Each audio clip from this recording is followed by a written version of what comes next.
రెండవ రాజుల గ్రంథము 2వ అధ్యాయము.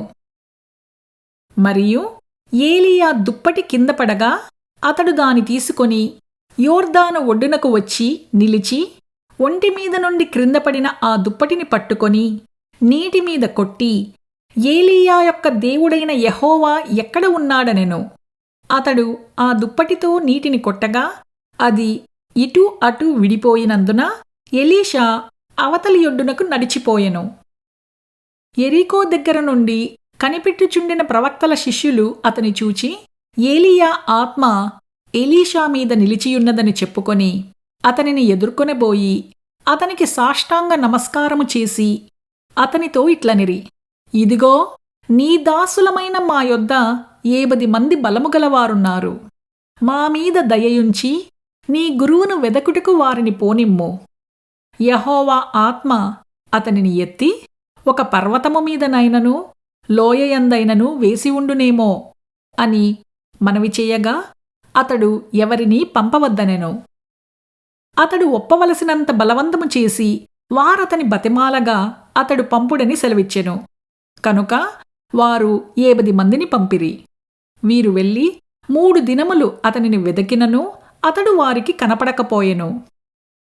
వారు యెరికో పట్టణమందు ఆగియున్న ఎలీషా యొద్దకు తిరిగిరాగా అతడు, వెళ్ళవద్దని నేను మీతో చెప్పలేదా అని వారితో అనెను.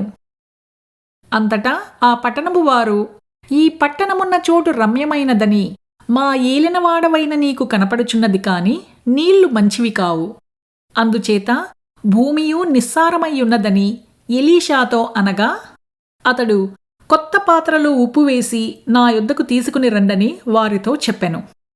వారు దాని తీసుకుని రాగా అతడు ఆ నీటి ఊట యొద్దకు పోయి అందులో ఉప్పు వేసి, యెహోవా సెలవిచ్చునదేమనగా, ఈ నీటిని నేను బాగుచేసియున్నాను, కనుక ఇక దీనివలన మరణము కలుగకపోవును, భూమియు నిస్సారముగా ఉండదు అనెను.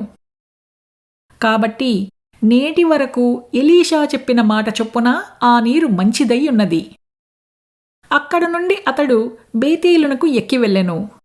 అతడు త్రోవను పోవుచుండగా బాలురు పట్టణములో నుండి వచ్చి, బోడివాడా ఎక్కిపొమ్ము, బోడివాడా ఎక్కిపొమ్మని అతని అపహాస్యము చేయగా అతడు వెనుకకు తిరిగి వారిని చూచి యెహోవా నామమును బట్టి వారిని శపించెను.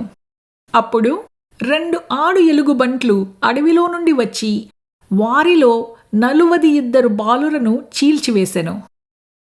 అతడు అచ్చట నుండి పోయి కర్మేలు పర్వతమునకు వచ్చి అచ్చట నుండి పోయి షోమ్రోనునకు తిరిగి వచ్చెను.